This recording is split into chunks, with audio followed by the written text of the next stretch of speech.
This is Weekly Astro with Gina Piccalo.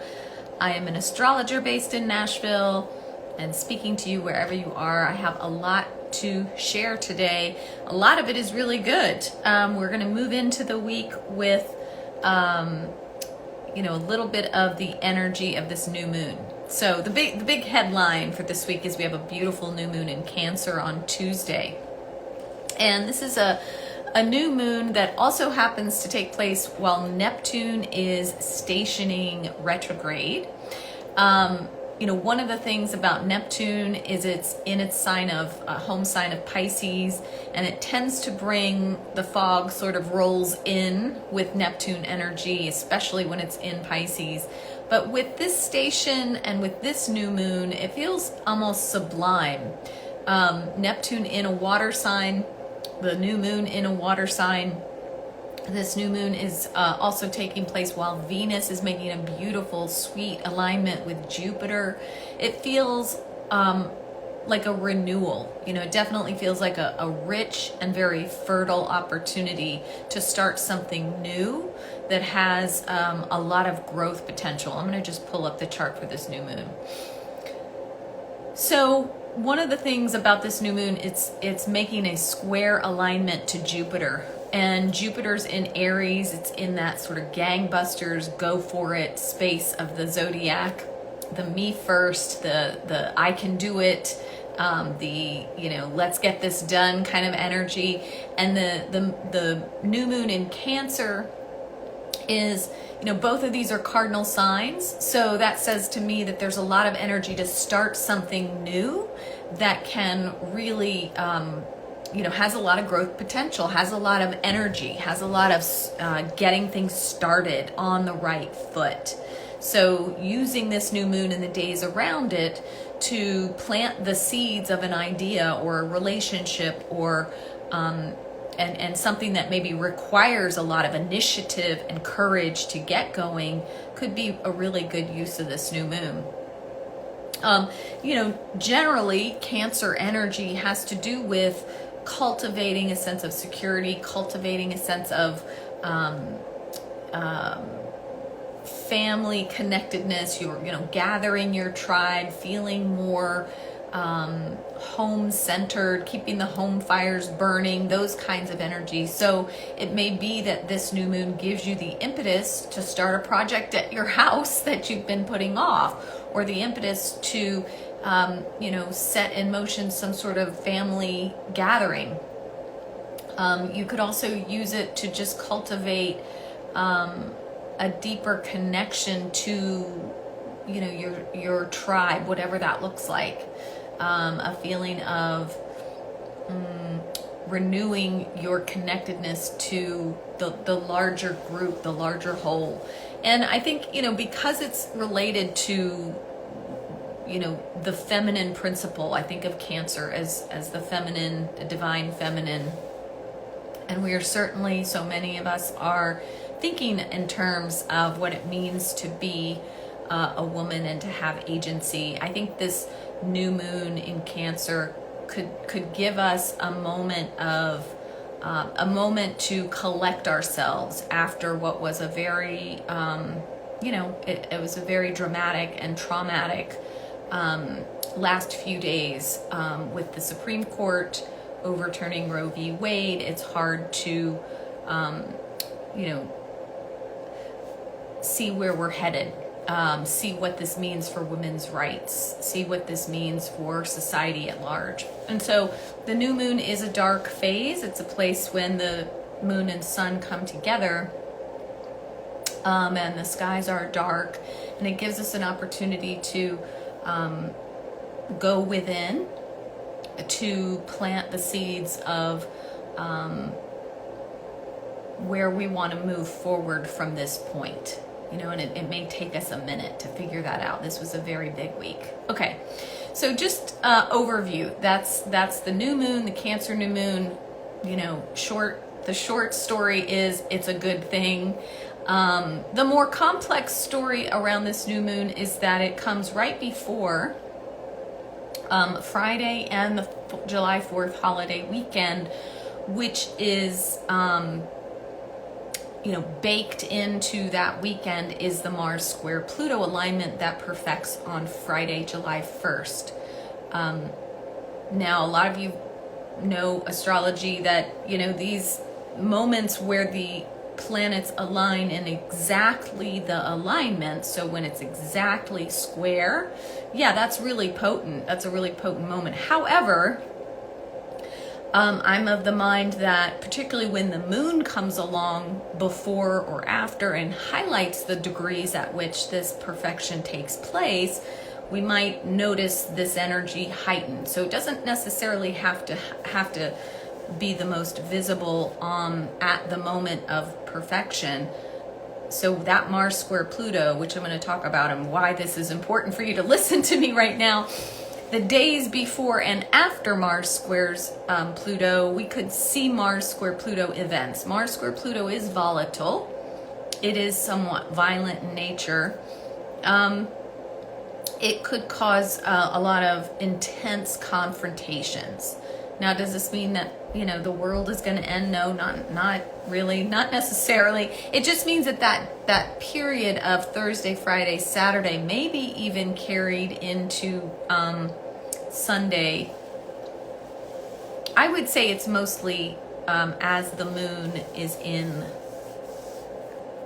that hot fire sign of Leo, honestly. But yeah, I don't know. I would say Thursday, Friday, Saturday, we can expect things to be a little bit more combustible. So, proceed with caution is my advice on that. All right, so those are the two kind of bookends of this week. The new moon in Cancer, generally good, generally a beautiful time to plant the seeds of something that you would like to grow and be enriching and build a sense of connectedness and love. Cancer is that divine mother energy. And then on the other side of that is Mars square Pluto, very volatile. Now, there are some good things in between here. Particularly Monday, we start off the week with a couple of alignments that I like, particularly Mars sextile Saturn. Sextile aspects are generally more subtle than the trines or certainly the squares, conjunctions, and oppositions. But if you are aware of those, you can use them to your benefit. They're opportunities. And Mars sextile Saturn is an opportunity to kind of get your shit together. It's Mars still in Aries, Saturn retrograde but in Aquarius, working together to get something done that makes life more functional is a way that you could use that. At the same time, we'll have Mercury sextile Chiron, which is a little bit more of a sensitive vibe. Mercury is, hold on a second, Mercury is still in Gemini, so pretty functional communication tool, pretty functional in terms of our processing speed, our intellect, and having it sextile Chiron allows us to maybe take a more intellectual view of our places that we are feeling sensitive or triggered or vulnerable. So it brings some objectivity to an area that might represent suffering for us or might represent struggle in some way. All right, so that's Monday. Then we move into that renewal period of the new moon. This feeling of, I have gentle family gatherings is one of the ways I think of that new moon in Cancer. And having an opportunity to really just have moments of some recognition that things are generally good, even though on the outside world there's so much volatility, within the walls of our lives, within our private little sanctuary, we are able to cultivate moments of security and connection and pleasure and love. And I think that's especially important right now because it does feel like we're in this very fragile moment culturally. And then we move into Wednesday, where we don't have a ton of alignments. The moon makes just a couple of alignments, square to Chiron and a sextile to Uranus. And these are, very fleeting. These things are, applying, perfecting, and separating within a matter of hours.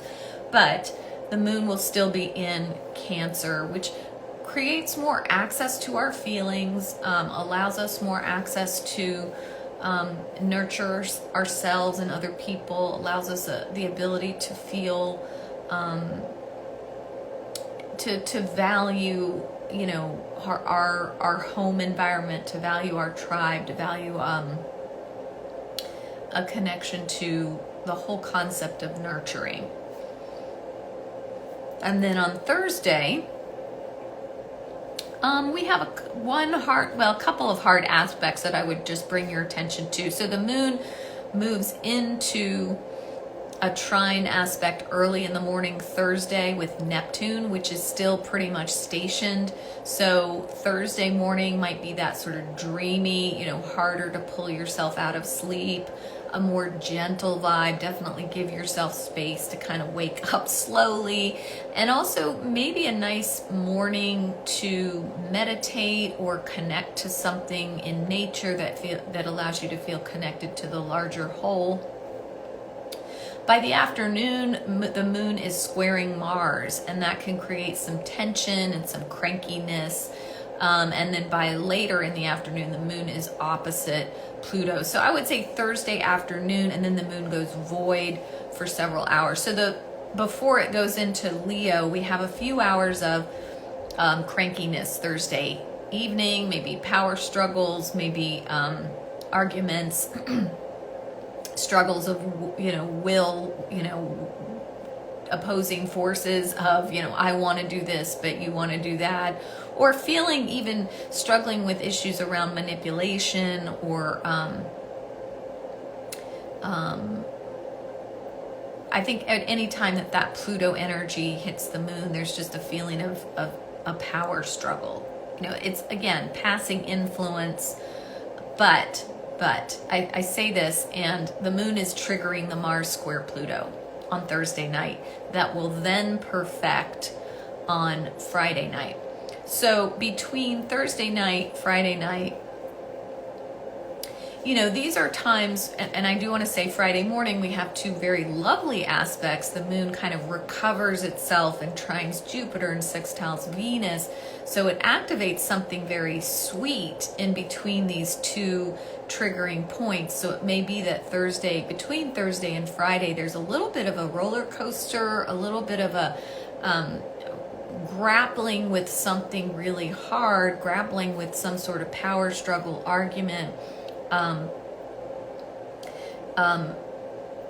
trying to assert your will and hitting some sort of roadblock, and that causing some sparks. And at the same time, there being the desire to reconcile in some way. The Venus sextile to Jupiter helps tamp down some of the intensity of the Mars square Pluto, but it's a lot of intensity to tamp down that will eventually kind of spark back up by Friday night. So what I would say for you personally, I definitely think we're going to see something going on in the headlines. And doesn't it make sense that we're going to see mass protests during 4th of July weekend after what we experienced last week? Probably. So we may notice over the course of this week a lot of people organizing for some massive protests around that Thursday, Friday, Saturday. However, personally speaking, you want to be patient with yourself and others. Understand that some people may be reaching their threshold for any suffering or pain. They are not able to hold it much longer, and there's a lot of need to express rage, the need to express frustration, and maybe, if that's you, I would say create a safe container for that rage, so that you don't hurt anybody or yourself.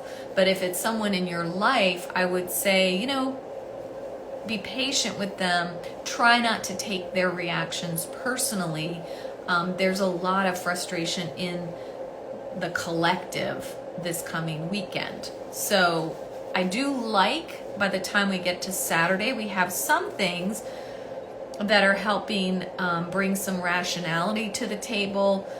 Saturday we have Mercury trining Saturn. It helps organize and create some objectivity around whatever fire is being lit. Now remember, we're going to have the moon in Leo, a very hot, fire, passionate sign that sort of lights the match for the Mars square Pluto experience. And then by Saturday, we do have the kind of cooling aspects of Mercury trining Saturn and trying to bring some reason to the situation. But then the moon is going to square Uranus, which doesn't help matters. And then the moon is going to hit that eclipse degree as well. Then we'll have Mercury squaring Neptune, which might undo whatever rational conversation was had early Saturday. And then we've got the moon opposite Saturn by Saturday evening. Very late on Saturday, the moon makes a sextile alignment to Mercury. And then early Sunday, we're finally in moon in Virgo territory. And there's more clear-headed, less hot-headed emotions. We're back to rational, moon being ruled by that Mercury in Gemini. So I would just say, by the 4th of July, hopefully we've reached some sort of understanding on whatever this thing is that's going to pop up for you. But I will just say, let's see, Anastasia is saying the fact that Mercury goes on to square Neptune right after trining Saturn isn't great. Yes, what you just said. Yes. So yeah, it feels a little bit like a roller coaster. We have this argument that starts Thursday night, but then Friday morning it's but we can figure this out, it's okay. But then we have Mars square Pluto and it blows up again, and then we have the rational Mercury trine Saturn. We can figure it out, let's use our brains. But then the moon hits those eclipse degrees, Mercury squares Neptune, then the moon is hitting Saturn again. So, and then it's late Saturday before we're all right, enough, let's just sleep on it, wake up on Sunday morning and it'll be okay. And it probably will feel much better Sunday morning. What else do I want to say? So yeah, it's a mixed bag this week. It's a very passionate period this week, because we do have the new moon enriched by Jupiter in Aries, activated by Jupiter in Aries. There's this, real need for the kind of a collective need for starting something new and regaining a sense of control. Honestly, we don't talk about Cancer and control that much, but if you've got Cancer folks in your life, control is an issue, because Cancer wants to kind of circle the wagons and wants to bring things, I think of Cancer as circle energy. It's all about containment, right? And so we may be trying to bring some sense of containment to a situation last week that felt out of control.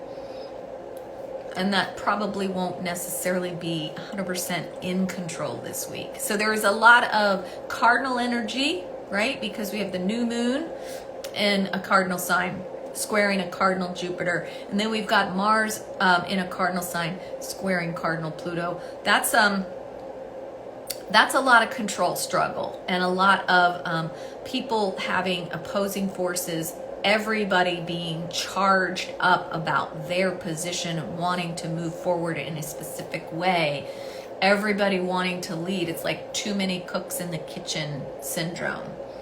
I say that, and I do like this new moon, so I don't want to, muddy the waters too much, because I do like this new moon for starting things for you personally. I just think collectively we're going to see some fireworks that are not just for 4th of July kind.